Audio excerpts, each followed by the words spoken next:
उड़ीसा शहर के छोटे से गांव में माधव दास जी रहते थे। माधव दास जी अकेले रहते थे और भगवान जगन्नाथ जी के भजन किया करते थे और वो हर रोज भगवान जगन्नाथ जी के मंदिर में दर्शन के लिए जाया करते थे। वो सिर्फ जगन्नाथ जी की भक्ति में ही मस्त रहते थे। उन्हें सांसारिक जीवन से कोई मोह माया नहीं थी। एक दिन अचानक माधव दास जी की तबीयत खराब हो गई। उन्हें उल्टी दस्त का रोग हो गया। वो बहुत ही कमजोर हो गए कि उठने बैठने में भी उन्हें समस्या होने लगी। माधव जी अपना कार्य स्वयं करते थे। वो किसी से मदद नहीं लेते थे। जो व्यक्ति उनकी मदद के लिए आता था उनसे कहते थे, मेरे प्रभु, मेरे जगन्नाथ जी स्वयं मेरी रक्षा करेंगे। ऐसे ही कुछ दिन और बीत जाते हैं। माधव जी की तबीयत और खराब हो जाती है। अब तो वो मलमूत्र भी बिस्तर पर त्याग देते थे, परंतु उन्होंने अपनी भक्ति और आस्था जगन्नाथ जी पर से नहीं छोड़ी। इतना बीमार होने के बाद भी वो नियम से जगन्नाथ जी की आराधना किया करते थे। यही दूसरी ओर जगन्नाथ जी अपने भक्त की उन पर आस्था देखकर अत्यंत खुश थे। तभी बलदेव जी जगन्नाथ जी से कहते हैं, हे प्रभु, आपका प्रिय भक्त इतना कष्ट में है, आप उसे दूर क्यों नहीं करते? उसके पूर्व जन्म के कष्ट हैं जो उसे भोगने ही होंगे, पर उसने मेरी इतनी भक्ति की है, इस कारण मैं पृथ्वी लोक पर जाकर उसकी देखभाल करूंगा।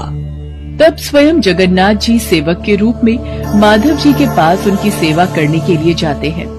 वो माधव जी की बहुत सेवा करते हैं और उनके गंदे वस्त्र भी भगवान जगन्नाथ जी अपने हाथों से स्वयं साफ किया करते थे और उन्हें स्नान भी कराया करते थे।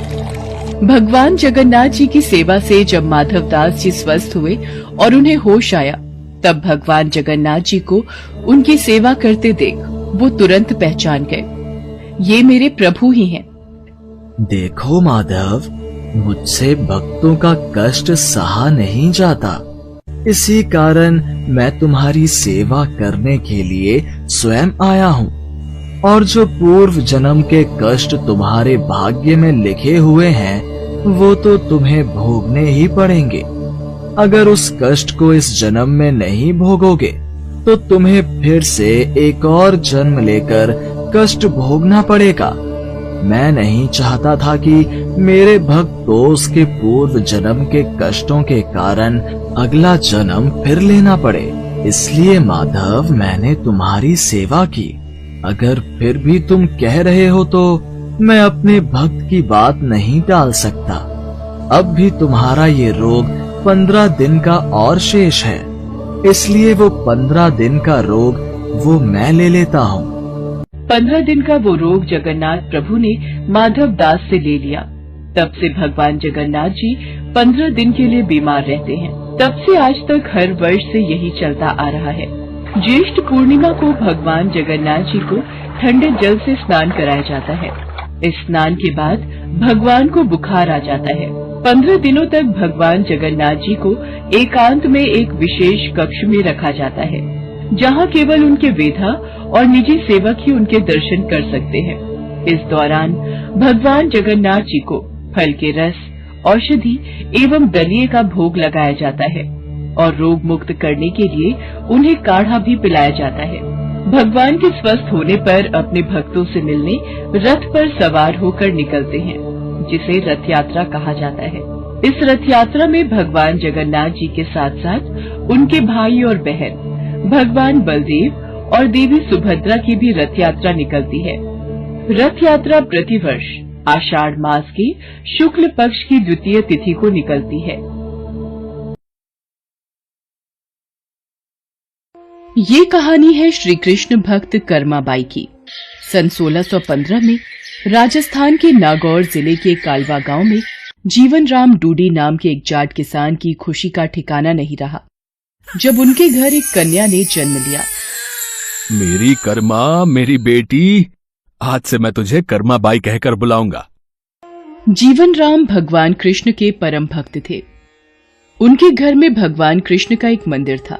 जीवन राम भगवान कृष्ण को भोग लगाने के बाद ही कुछ खाते थे, ये उनका नियम था। कर्माबाई जब थोड़ी बड़ी हुई तो एक दिन, पिताजी, आप हमेशा भगवान कृष्ण को भोजन खिलाने के बाद ही भोजन करते हो। हाँ बेटी कर्मा, जब भगवान कृष्ण भोजन ग्रहण कर लेते हैं उसके पश्चात ही मैं भोजन करता हूँ। पिता से ये सब देखते सीखते कर्माबाई का बचपन बीत रहा था। कुछ वर्षों बाद एक दिन, बेटी कर्मा, मैं कुछ दिनों के लिए तीर्थ यात्रा पर जा रहा हूँ। जी पिताजी, बताइए क्या आज्ञा है? बेटी कर्मा, मेरे पीछे से भगवान कृष्ण की विधि से पूजा करके उन्हें भोग लगाकर भोजन ग्रहण करना। मैं तुम्हें उनकी पूजा विधि बता देता हूँ और घर का भी ध्यान रखना, ठीक है?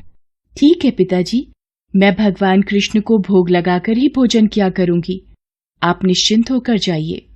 जीवन राम कर्माबाई को भगवान कृष्ण की पूजा और घर की देखभाल का कार्य सौंपकर तीर्थ यात्रा पर चले गए। अगले दिन, भगवान कृष्ण को भोग लगाना है, जल्दी से खिचड़ी बना लेती हूँ। हाँ, ये रहा देसी घी और गुड़। लो, तैयार हो गई आपकी खिचड़ी की थाली। मैं ये रख रही हूँ, आपको जब भी भूख लगे आप खा लेना। मैं तब तक घर के काम निपटा लूं। कर्माबाई खिचड़ी की थाली भगवान के आगे रखकर घर के दूसरे कामों में लग जाती है। वो एक दो बार आकर देखती है। उसे लगा कि शायद भगवान को भूख ना हो। थोड़ी देर बाद, पता नहीं भगवान खिचड़ी क्यों नहीं खा रहे हैं। थोड़ा गुड़ और घी ज्यादा कर देती हूँ। ये लो भगवान, अब मैंने इसमें घी और गुड़ ज्यादा कर दिया है, अब तो खा लो। पिताजी आपके भोग की जिम्मेदारी मुझे सौंपकर तीर्थ यात्रा पर गए हैं। अब वो कुछ दिन बाद आएंगे, तब तक आप मेरे हाथ का बना भोजन खा लीजिए। मुझे ज्यादा व्यंजन बनाने नहीं आते। ये खिचड़ी आपके लिए बनाई है, इसे खा लो भगवान। मैं आपसे विनती करती हूँ, ये खिचड़ी खा लो, वरना जब तक आप भोजन नहीं करोगे मैं भी तब तक भूखी रहूंगी। देख लो फिर। कर्माबाई भगवान कृष्ण से नाराज होकर भूखी प्यासी उनके सामने ही बैठी रही। दोपहर से शाम बीत गई। कर्माबाई भगवान के समक्ष भूखी बैठी रही। भगवान कृष्ण ने जब देखा कि कर्माबाई जिद पर अड़ी है, मूर्ति में से आवाज आई, कर्माबाई, कर्माबाई, तुमने पर्दा तो किया ही नहीं। पर्दा करो, तभी मैं भोजन करूंगा। अरे हाँ प्रभु, रुकिए, मैं अभी अपनी चुनरी का पर्दा करती हूँ। आप आराम से खिचड़ी खाओ। आप मुझे पहले बता देते, इतनी सी बात के लिए पूरा दिन खुद भी भूखे रहे और मुझे भी भूखा रखा। थोड़ी देर में देखते ही देखते पूरी थाली खाली हो गई। भगवान कृष्ण के भोग लेने के बाद ही कर्माबाई ने भोजन किया। अब तो नित्य नियम से कर्माबाई सबसे पहले उठकर भगवान के लिए भोग बनाती और पर्दा करके भगवान के समक्ष बैठ जाती। थोड़ी देर बाद पूरी थाली खाली हो जाती थी। मुझे लगता है प्रभु को सुबह जल्दी भूख लगाती है। कल से सबसे पहले भोग ही बनाऊंगी, उसके बाद स्नान वगैरह और घर के काम बाद में ही किया करूंगी। हाँ, ये ठीक रहेगा। अब तो कर्मा की बनाई खिचड़ी भगवान कृष्ण बड़े चाव से खाते थे और पूरी थाली खाली हो जाती थी। एक दिन कर्मा के पिता तीर्थ यात्रा से वापस आते हैं। कर्मा बिटिया, कैसी है तू? पिताजी, मैं अच्छी हूँ। और आपके पीछे पहले दिन तो भगवान ने भोग ग्रहण करने में बहुत नखरे किए, फिर शाम को जाकर खिचड़ी खाई, और अब तो भगवान कृष्ण सुबह सुबह ही मेरी बनाई खिचड़ी खा लेते हैं। मैं सबसे पहले उन्हें भोग लगाती हूँ, जब वो खा लेते हैं उसके पश्चात ही दूसरे काम करती हूँ। हे कृष्ण मुरारी, आपकी लीला कौन जाने प्रभु। मैं तीर्थ यात्रा में आपको ढूंढ रहा था, आप तो मेरे घर में ही विराजमान हो। धन्य हो प्रभु, आपकी जय हो। बेटी कर्मा, तुम जैसी पुत्री को पाकर मैं धन्य हो गया। अब से तुम ही भगवान कृष्ण को भोग लगाना। वो तुम्हारा लगाया भोग बड़े चाव से खाते हैं। अब से तुम ही अपने हाथों से भगवान कृष्ण की सेवा करोगी बेटी। ये सब सुनकर कर्माबाई बहुत खुश होती है। अब तो कर्माबाई नियम पूर्वक जल्दी उठकर भगवान को भोग लगाती और बाद में सारे काम करती। कुछ वर्षों बाद कर्माबाई के पिता स्वर्गलोक को प्राप्त हो गए। अब कर्माबाई घर में अकेले रहती तो उनका मन नहीं लगता था, इसलिए वो भगवान कृष्ण की मूर्ति को लेकर तीर्थ यात्रा पर निकल गई और भारत में अलग अलग तीर्थों के दर्शन करने के पश्चात वो उड़ीसा के जगन्नाथपुरी मंदिर पहुंची। बस अब यही जगन्नाथपुरी में एक कुटिया में रहकर भगवान कृष्ण की भक्ति और सेवा करूंगी। कर्माबाई अपने नियम से सुबह सुबह भगवान कृष्ण को खिचड़ी का भोग लगाती और कुछ ही देर में थाली साफ हो जाती। भगवान बड़े चाव से सारी खिचड़ी खाते। उसके पश्चात कर्माबाई अपने नित्य स्नान ध्यान कार्यों को करती। एक सुबह, माँ, कुछ खाने को मिलेगा? बहुत जोरों की भूख लगी है। हाँ हाँ, आजा बेटा, यहाँ बैठ। मैंने अभी अभी श्री कृष्ण को खिचड़ी का भोग लगाया है। ले खिचड़ी खा बेटा। पसंद आई खिचड़ी तुझे? और दूं? बस माँ, पूरा पेट भर गया, आनंद आ गया तुम्हारे हाथ की खिचड़ी खाकर। माँ, क्या मैं ये स्वादिष्ट खिचड़ी कल भी खाने आ सकता हूँ? कल ही क्यों बेटा, तू रोज मेरे पास खिचड़ी खाने आ जाया कर। कर्माबाई की कुटिया में उस बालक के रूप में स्वयं भगवान जगन्नाथ खिचड़ी खाने पधारे थे और अब रोजाना कर्माबाई जब भगवान कृष्ण को खिचड़ी का भोग लगाती, थोड़ी देर बाद वो बालक भी खिचड़ी खाने आ जाता। एक दिन कर्माबाई, भगवान को बिना स्नान किए भोग लगाना अच्छी बात नहीं। तुम रोजाना सुबह पहले स्नान आदि क्रियाएं करके विधि विधान से पूजा करके ही भगवान कृष्ण का भोग बनाया करो। ठीक है बाबा, अब मैं स्नान करके ही प्रभु का भोग बनाया करूंगी। साधु की बात मानकर कर्माबाई अगले दिन से स्नान करके पूजा के पश्चात भोग तैयार करती। इस कार्य में उन्हें बहुत देर हो जाती थी, पर वो बालक तो अपने समय पर ही खिचड़ी खाने आ जाता था। माँ, खिचड़ी दो ना, जल्दी दो, मुझे बहुत भूख लगी है माँ। थोड़ी देर रुक बेटा, अभी देती हूँ। अब तो बालक रूपी भगवान जगन्नाथ जल्दी जल्दी खिचड़ी खाकर बिना हाथ मुंह साफ किए भाग जाते थे। उन्हीं दिनों मंदिर के पुजारी, जो काफी समय से मंदिर में सेवा कर रहे थे, ये जगन्नाथ भगवान के मुख पर खिचड़ी कैसे? मंदिर में तो काफी दिनों से खिचड़ी का भोग नहीं लगा, फिर ये भगवान के मुख पर खिचड़ी कैसे? हे प्रभु, ये कैसी लीला है आपकी? भगवान जगन्नाथ पुजारी के सपने में आते हैं। मेरी भक्त कर्माबाई, जो जगन्नाथपुरी में ही रहती है, वो बहुत ही प्रेम भाव से सुबह उठकर बाजरे की खिचड़ी का भोग लगाती है। मैं रोजाना सुबह जल्दी उठकर कर्माबाई की खिचड़ी खाने जाता हूँ। मुझे कर्माबाई के हाथ की खिचड़ी बहुत पसंद है। पर एक साधु ने उसके पास आकर सुबह स्नान और पूजा के बाद विधि विधान से भोग लगाने का बोल दिया है।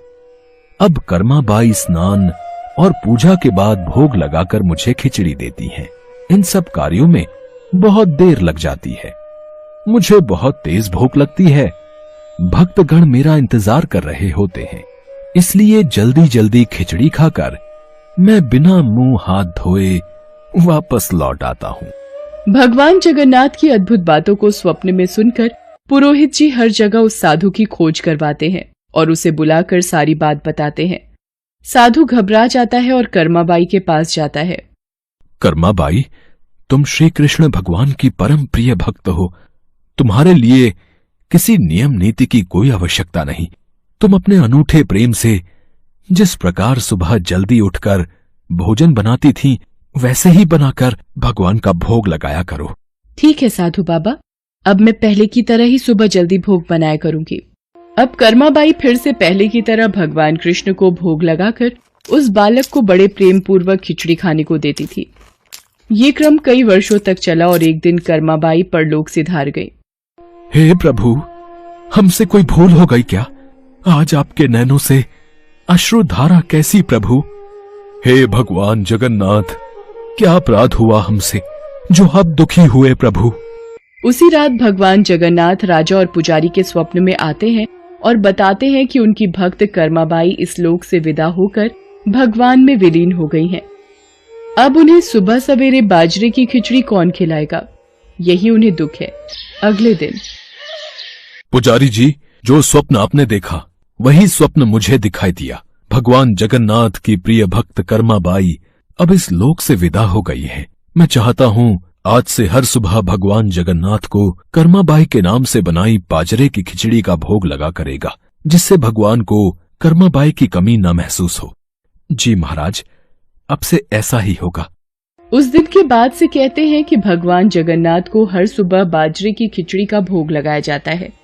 कर्माबाई के नाम की बाजरे की खिचड़ी के भोग से आज भी इस प्रथा को निभाया जा रहा है।